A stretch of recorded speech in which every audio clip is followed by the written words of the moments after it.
Every summer, the burning sun turns much of India into a furnace. The parched land waits for deliverance from the heat, and an unquenchable thirst takes hold.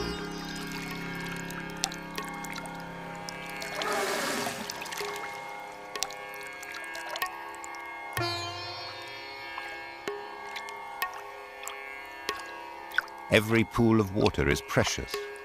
Soon it too will be gone.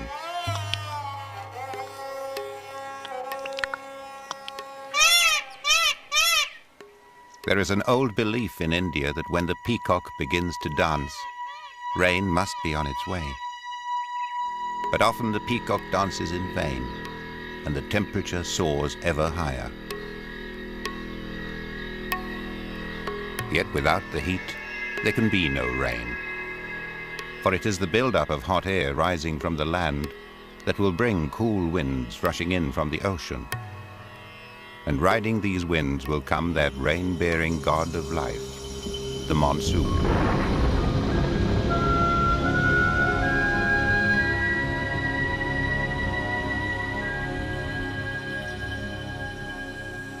February in India's far northeast. The monsoon is still some months away.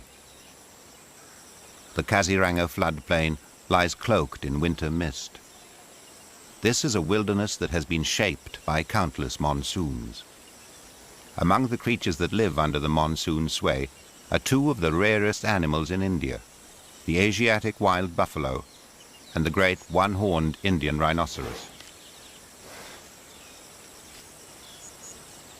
This young rhino is barely a few days old. It relies entirely on its mother for protection, and she's a fierce guardian. No one is allowed to come close to her calf, not even another rhino.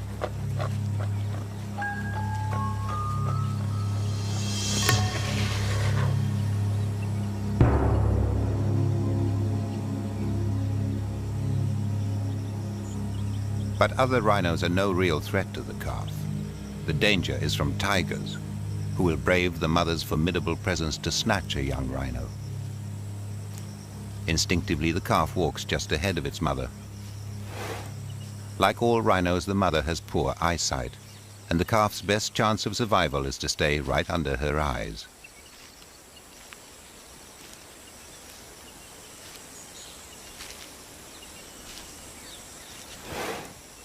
Every calf is precious. There are only about 2,000 Indian rhinos left in the wild, and 2/3 of them live in this primeval corner of India. On a misty morning, every breath makes them look more like medieval dragons.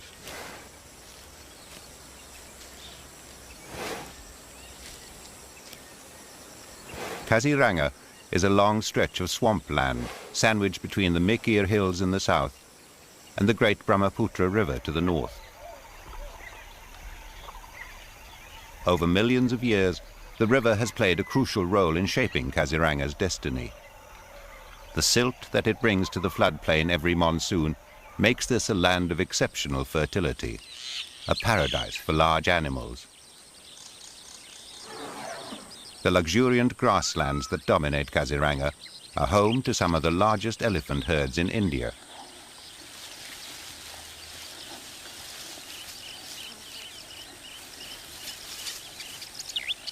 The grass can grow over 15 feet tall. It provides cover for all the animals and is a staple food for the elephants.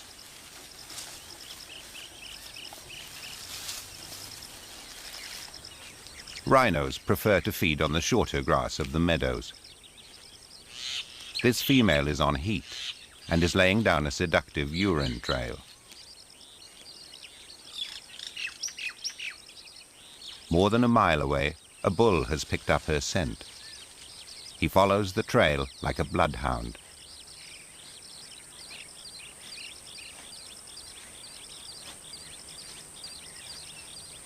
For the male rhino, finding the female is only the beginning. She's a solitary animal and suspicious even of other rhinos. He approaches her cautiously. Her initial reaction is intimidating. but her aggression is part of the courtship ritual.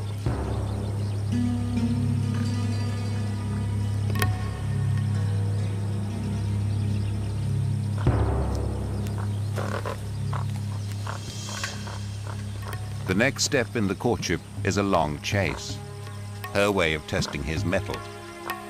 She sets the pace, he must follow.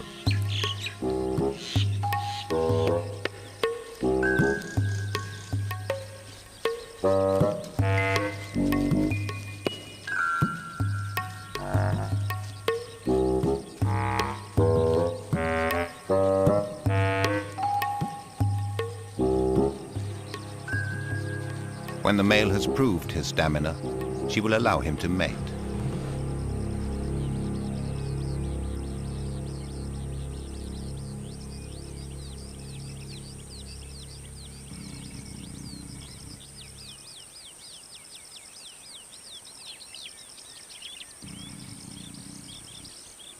Their coupling can last over an hour. If the mating is successful, in 16 months she will give birth to a calf.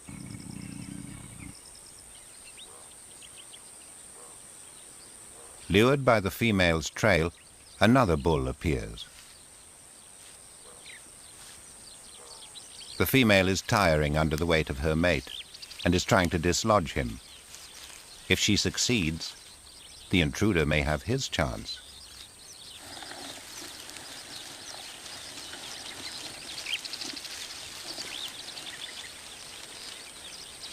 Scattered amongst the grasslands are basins of water called beels, favorite fishing spots for pelicans.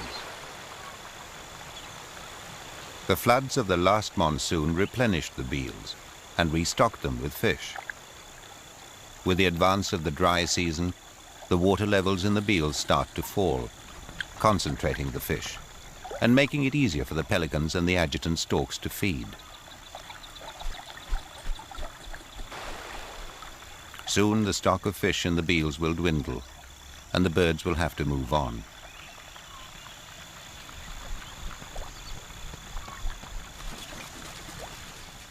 By April it is becoming increasingly hot, and many of the beels have dried up. The ones that still have water bring the normally solitary rhinos together. In the oppressive heat of the day, the wallow is the place to be.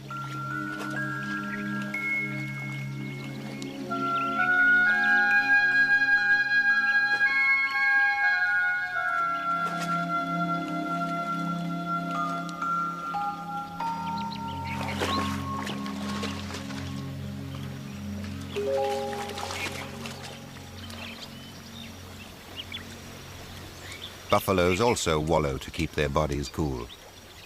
The mud provides a protective coating against biting insects. Buffaloes are gregarious and like to crowd together, quite unlike the rhinos. When an inquisitive calf approaches the wrong mother, tempers flare.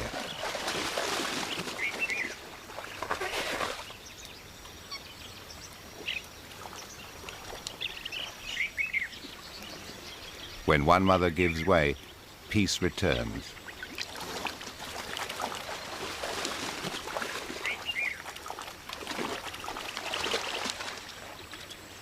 As temperatures continue to rise, the heat draws in rain clouds.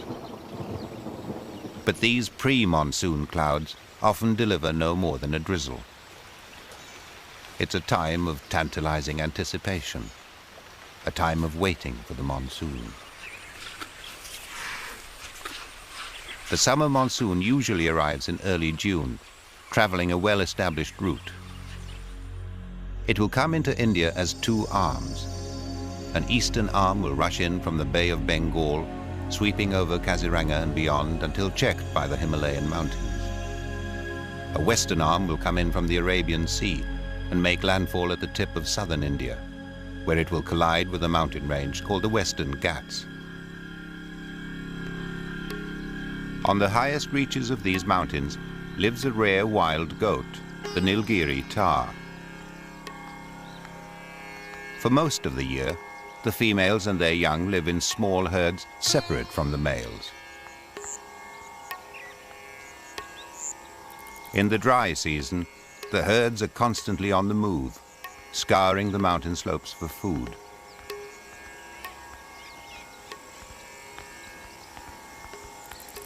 For the young tahr facing their first summer, life is particularly hard. The grass is coarse, and their mother's milk has all but dried up. Luckily, there have been some pre-monsoon showers, and a few clumps of grass have sprouted new shoots. Without this new growth, many young tahr would not survive.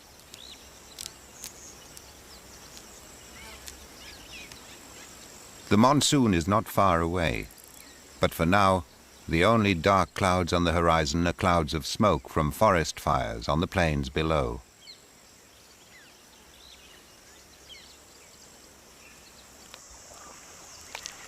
In the tinder dry forest, the water holes have been shrinking.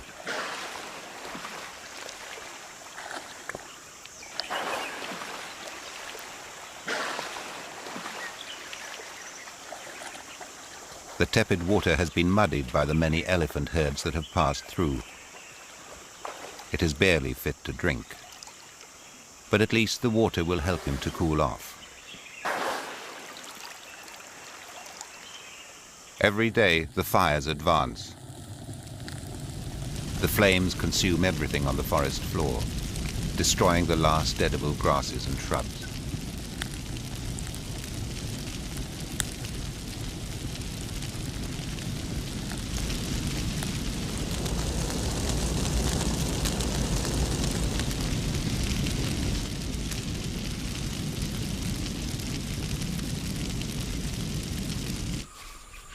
The fires and the lack of food have driven most of the elephants to the edge of the forest, where there's still some grass. But for animals that each require an average of 400 pounds of food every day, there is scarcely enough.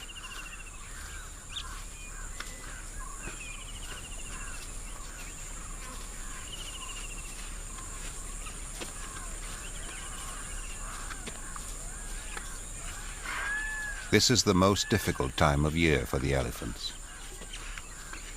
The old and the weak will not survive.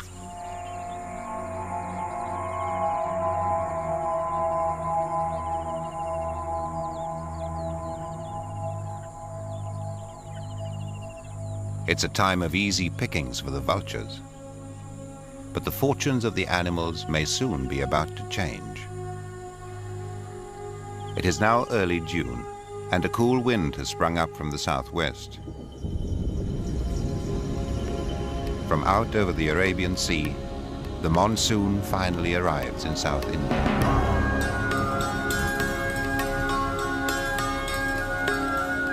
From now until September, it will rain almost every day.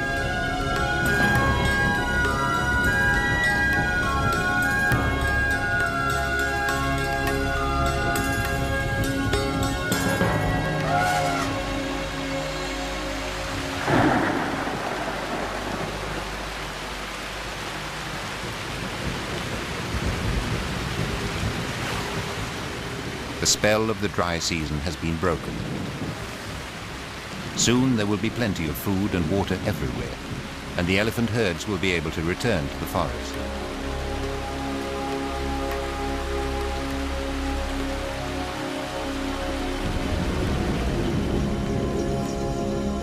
The monsoon clouds sweep inland until their path is blocked by the towering mountains of the Western Ghats. During the 4 months of the monsoon season, they will drench these slopes with over 20 feet of rain. Over millennia, this heavy rainfall has created an incredibly lush rainforest.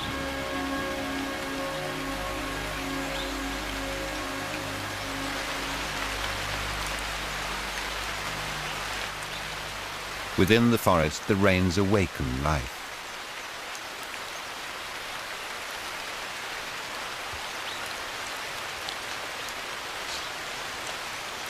A Travancore tortoise emerges from its dry season shelter beneath the leaf litter.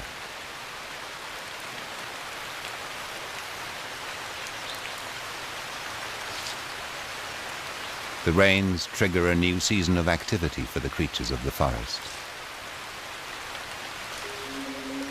Soon there'll be enough water everywhere for the toads to breed. A giant forest snail feeds on the moss that springs up almost overnight on the rocks.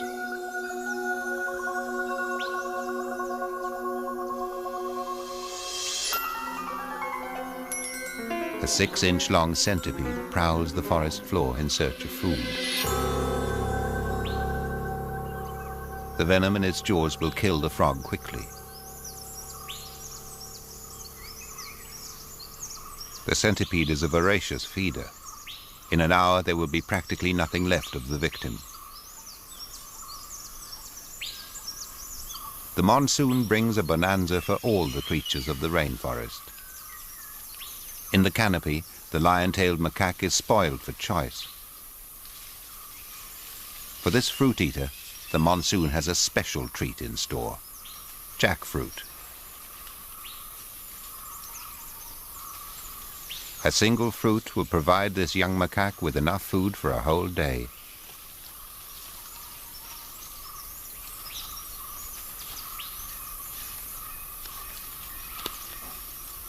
With coveted food like this, it's best to take it and run.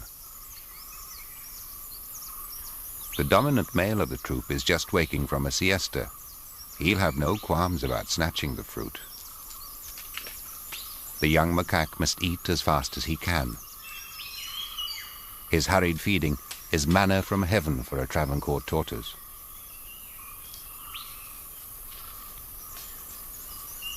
The fruit is sticky, but the tortoise has all the time it needs to relish it, unlike its nervous benefactor.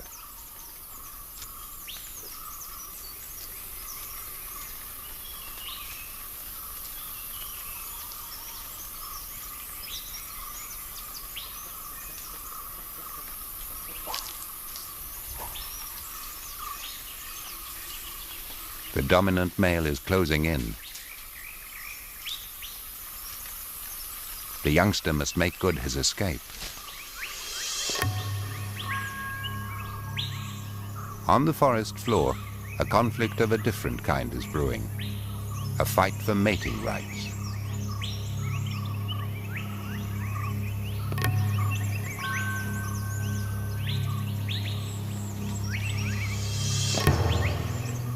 The older male on the right has moved into the younger male's territory and is meeting stiff resistance.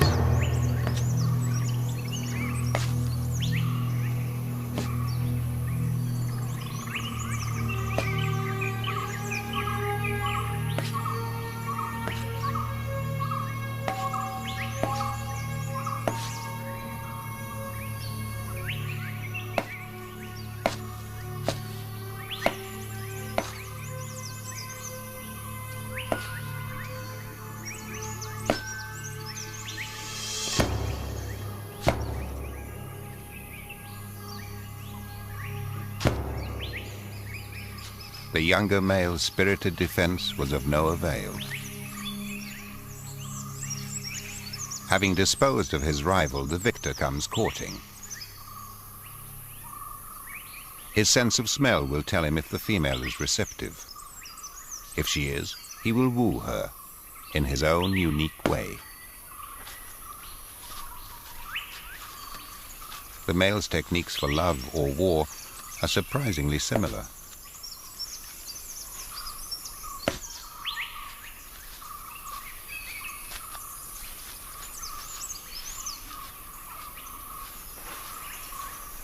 During the monsoon, the male will try and mate with as many females as possible.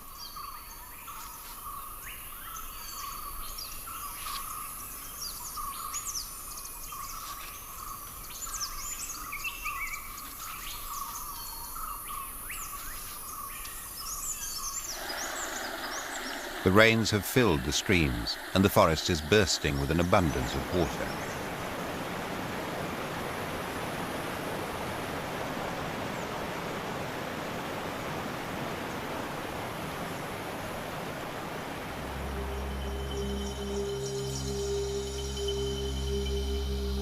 After every shower, the warm forest exhales water vapor back into the atmosphere, adding to the rainfall higher up the mountains where the tar live.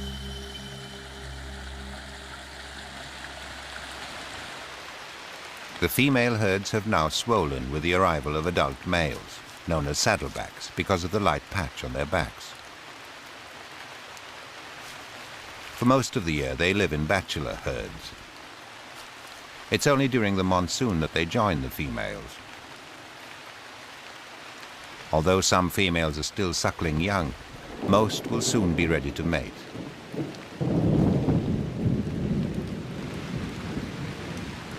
But before the breeding can start, the tahr must feed on the new monsoon growth to build up their condition.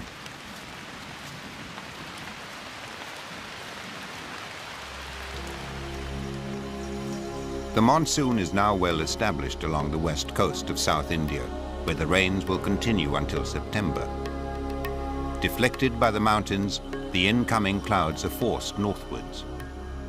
The monsoon will travel over 1,000 miles up the subcontinent towards the parched lands of northwest India.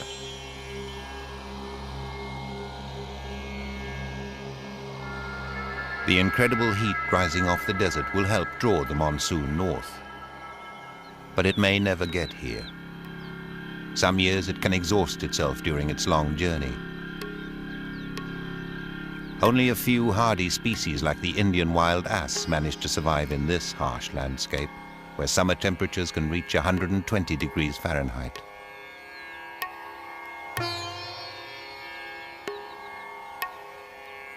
Desert has claimed large tracts of this part of India. The few remaining pockets of forest lie along the direct path of the monsoon. In these forests there's still a little water left, and the animals take full advantage of it.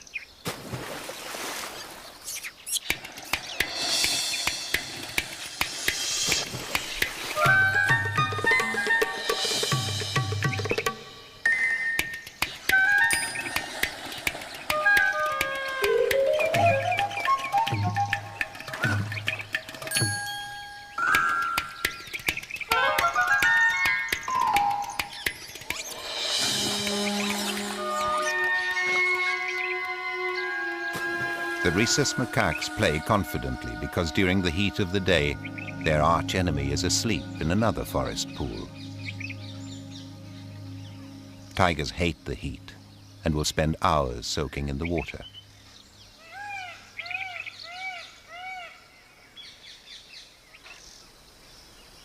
These arid forests of Rajasthan in northwest India are the hottest areas inhabited by tigers. But despite the crippling heat, not all tigers can afford to loll in the water. This tigress has 2 nearly full-grown cubs, and to keep them fed, she has to hunt constantly.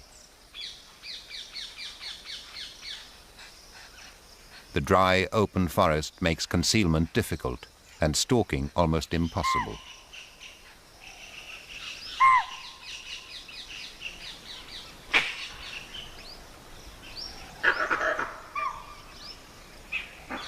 Once spotted, there is no point in even trying here. She's an ambush hunter who relies on stealth and surprise to make a kill.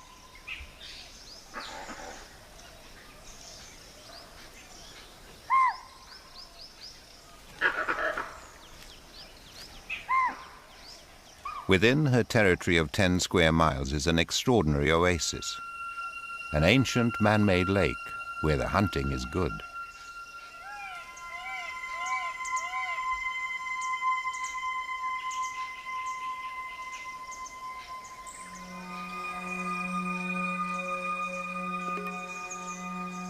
Once her own kind were hunted here.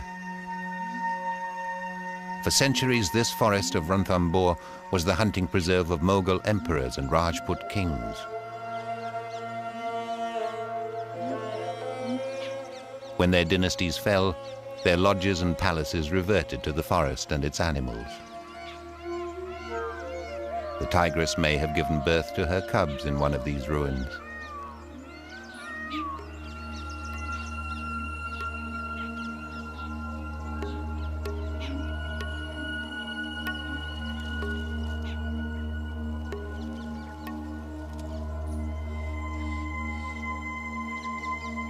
The lake shore is a tiger's dream.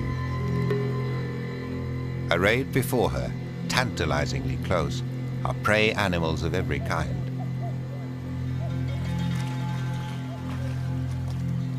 But she must be extremely careful. One wrong move and the feast could vanish. She will only get one chance to make a kill.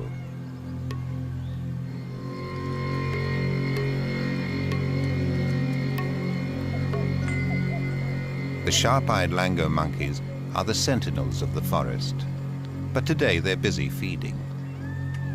The tigress has slipped past and will wait for her chance. The sambar deer feeding on waterweeds are unaware of the danger.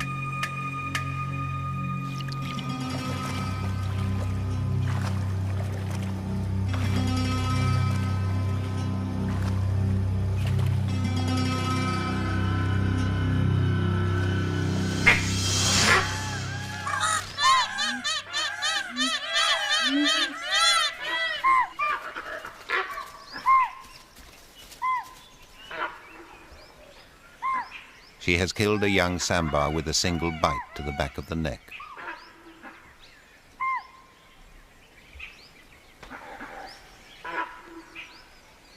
Tails raised in alarm, the rest of the sambar scatter.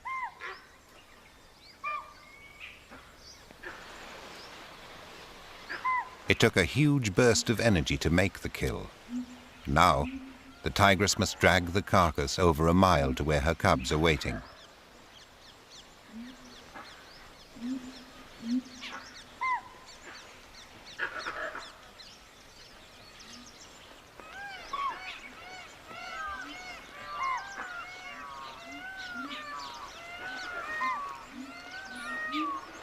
The sambar is easily half her weight, and the stifling heat makes her task more difficult.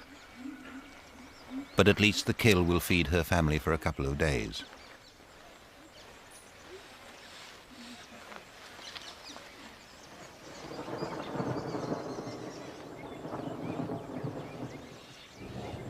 At last, there is a promise of rain.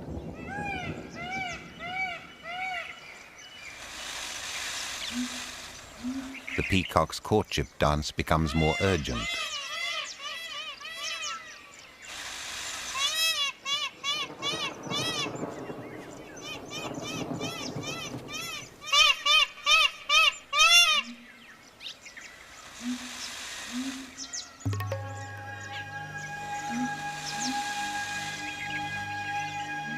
There's a smell of rain in the air.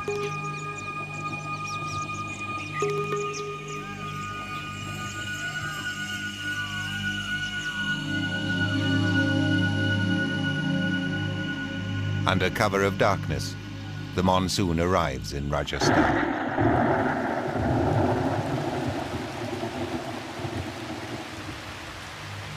In an underground burrow, a female python sits tightly coiled around her clutch of eggs. She laid them 60 days ago. Time to hatch with the monsoon. Now she can sense movement within the eggs. Soon she will leave them, never to return. Her young will hatch on their own. They'll have no trouble fending for themselves in this season of plenty.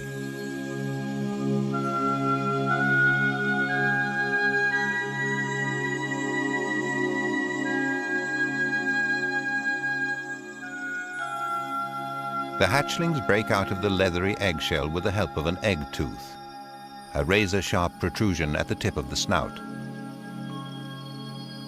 Once they've slit the shell, the hatchlings will stay within the egg for a few more hours to absorb the remaining yolk.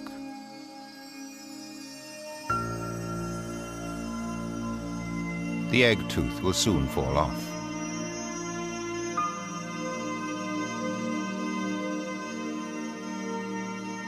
The young pythons are almost 2 feet long when they hatch, big enough to crush a large mouse or a frog. But they will not have to hunt straight away. The yolk stored in their bodies will sustain them for about a week.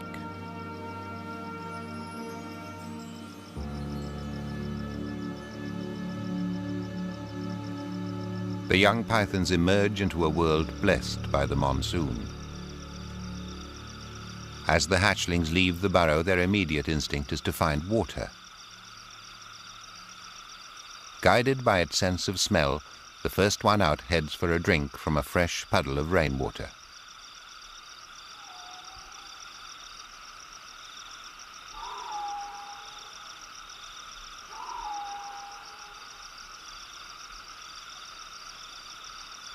Several times during the first few hours, it will try out its jaws.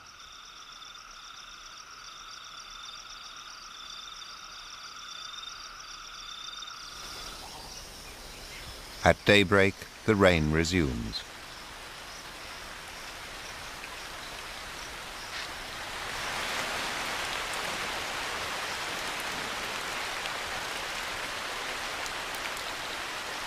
The downpours continue almost non-stop for a week.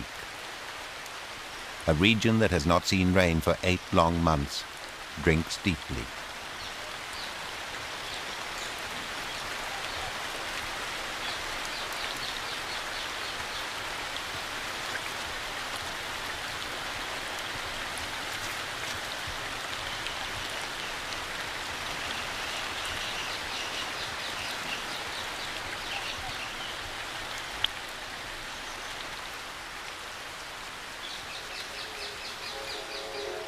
In this arid part of India, the effects of just a few days of rain are dramatic.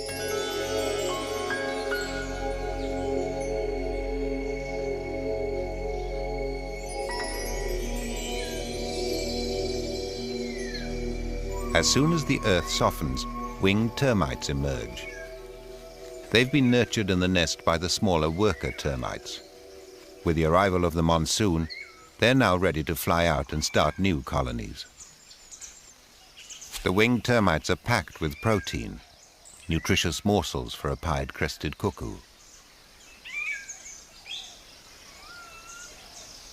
A myna collects as many as it can for its chicks. The exodus will not last long. Because of the profusion of insects and other food during the monsoon, many birds breed at this time. Peacock chicks have also hatched. While they're busy feeding on insects and grass seeds, their mother keeps a sharp lookout for danger.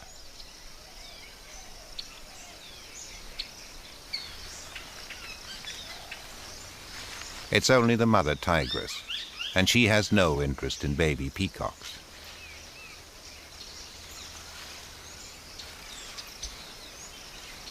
These days she has time to laze. At last, her cubs are learning to hunt for themselves.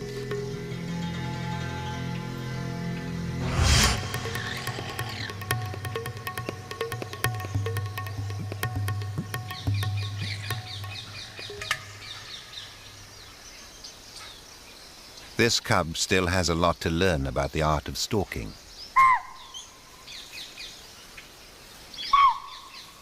Now the forest is on full alert. But hunger is a great teacher. Stealth and speed will come with practice. Nearby, his sister has found another way to pass the day. But even doing nothing can have its problems.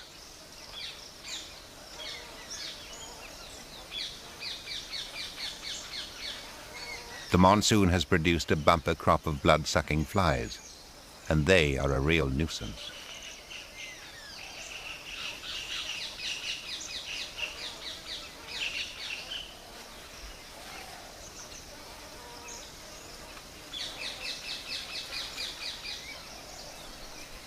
The monsoon has created a different kind of problem for the mother. The rains have washed away the scent marks she's carefully laid out around her territory. So after every shower, she has to patrol her boundaries and respray her scent. It's a warning to other tigers that this is her domain.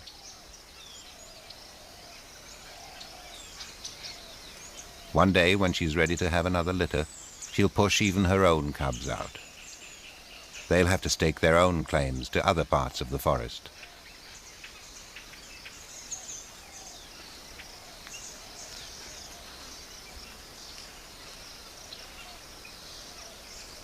The monsoon has transformed the tiger's forests in Ranthambore. But an even more dramatic change has taken place not far away, where a dusty scrubland has turned into a watery paradise. Bharatpur is India's most famous wetland. Its monsoon-filled marshes are now teeming with fish, food for thousands of water birds that have come to breed: egrets, herons and cormorants.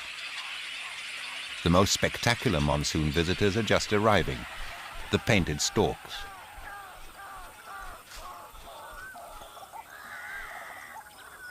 Both males and females sport the beautiful breeding colors that give these storks their name.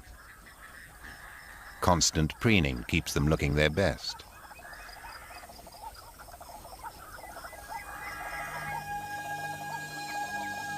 Every day, more painted storks arrive to swell the colony.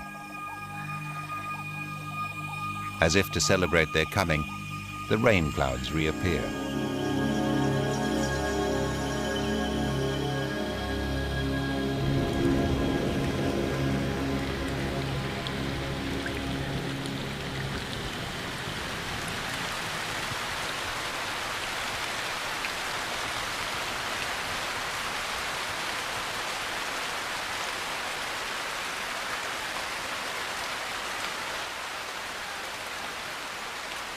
This weather pattern is typical of the summer monsoon, days of rain alternating with days of heat and humidity. It is this cycle of rain and sunshine that makes the marshes so rich.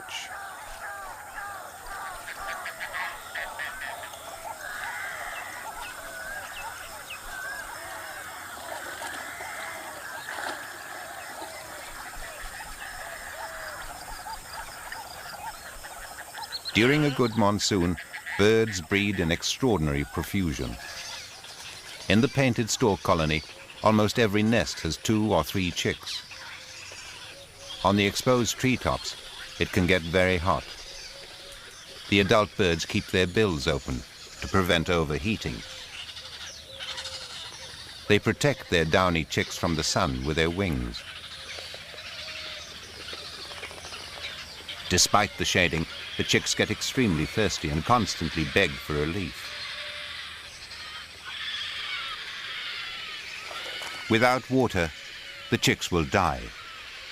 So every few hours, a parent bird will fill up at the marsh below and ferry water back to the nest.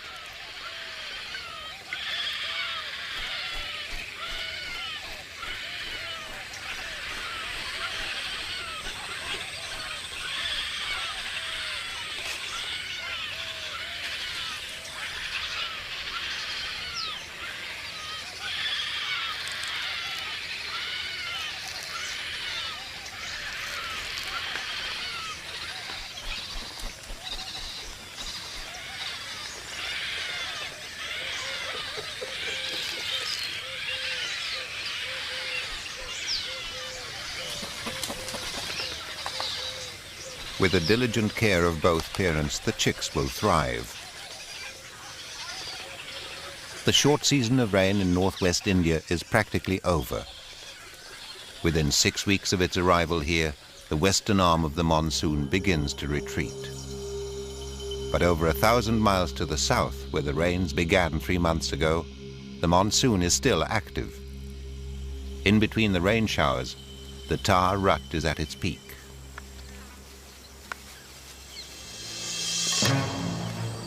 The pheromones in the air are driving the males into a sexual frenzy. They chase the females relentlessly.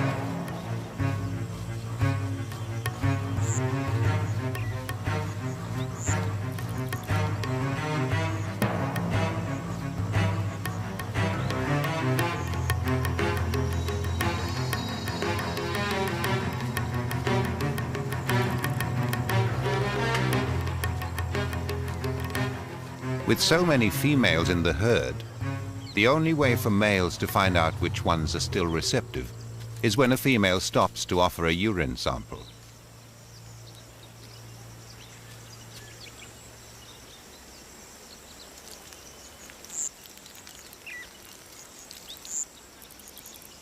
The males, on the other hand, use their urine like an aftershave to advertise their presence. When a male finally finds a receptive female, the mating takes place without much ado.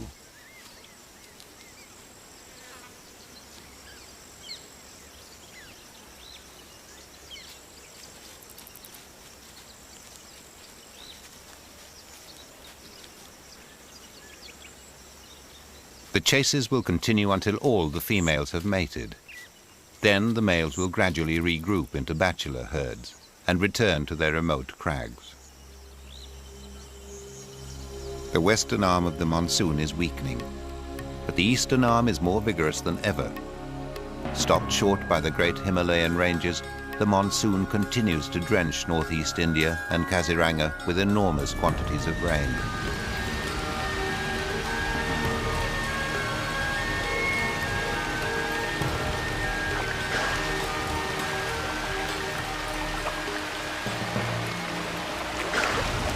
It has been raining heavily in Kaziranga for the last 3 months. The beels have been replenished, and the ground is saturated with water. When the rains relent, the heat builds up again.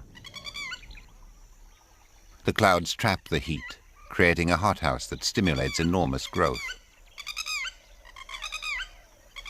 In the tall grass, a tiger is on the prowl.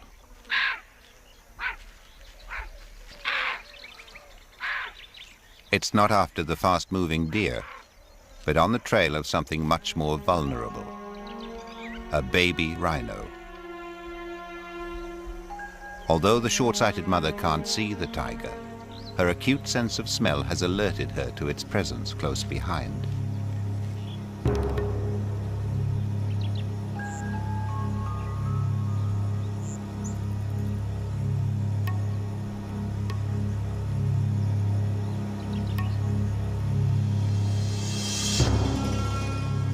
She is torn between chasing off the tiger and staying with her calf.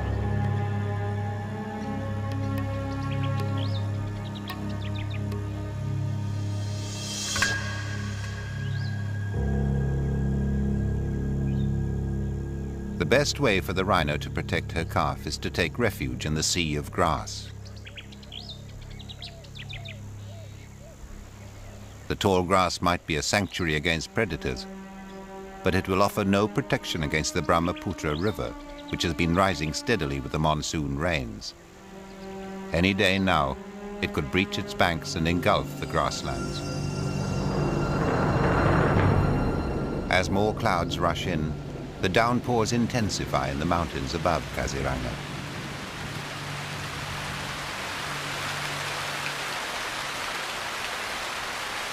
The mountain forests have absorbed all the water they can hold. The runoff is now adding to the already swollen streams.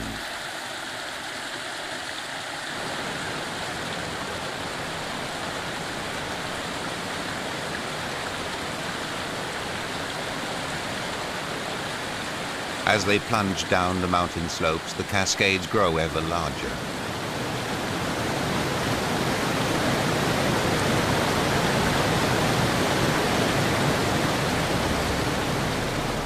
Finally, the torrents empty into the Brahmaputra. The river rises rapidly and invades the floodplain. The speed of the rising waters catches the animals by surprise, and they make for higher ground. Even this will soon be underwater. To escape the floods, the animals must reach the Mikir Hills to the south. The waters rise higher every hour.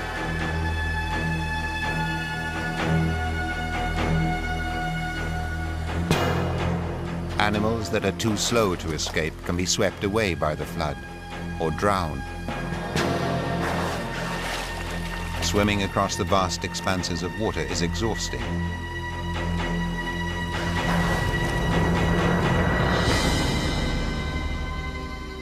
Soon Kaziranga is under 12 feet of water. Only the tips of the tall grass are visible.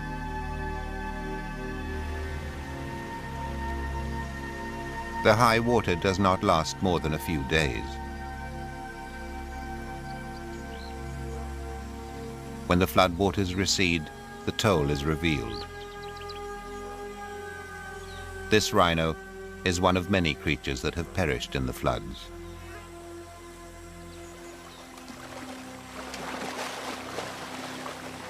The animals that escape to the hills now return.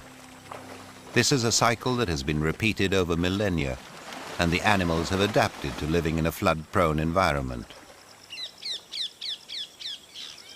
Although some have died, most of the creatures of Kaziranga will benefit from the floods.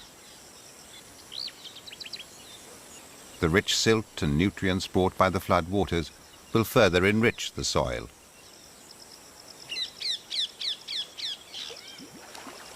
This was the last burst of the monsoon.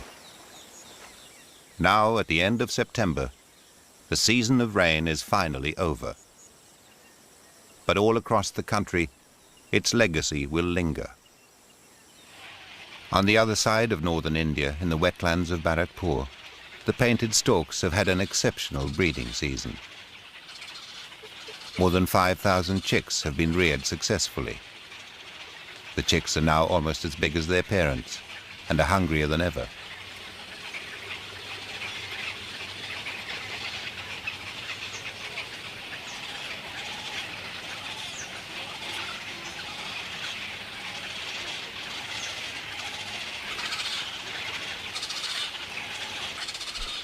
Thanks to the bounty of the monsoon, a whole new generation of painted storks is ready to take wing. All around, the marshes are bursting with the arrival of tens of thousands of waterfowl from Siberia, Mongolia, and China.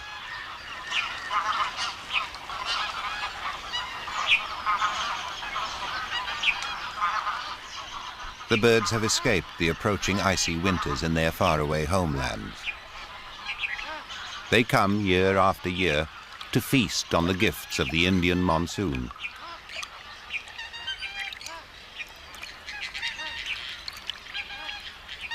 Over the winter months, they feed in the marshes.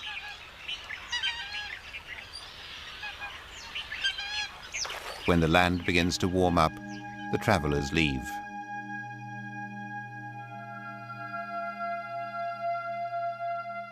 As the temperature continues to rise, the lushness of the monsoon begins to fade. Everywhere, the water starts drying up.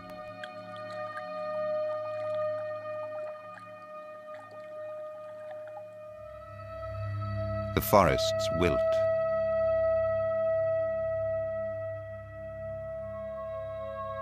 The last puddles evaporate, stranding all the creatures within, and the very life is sucked from the ground.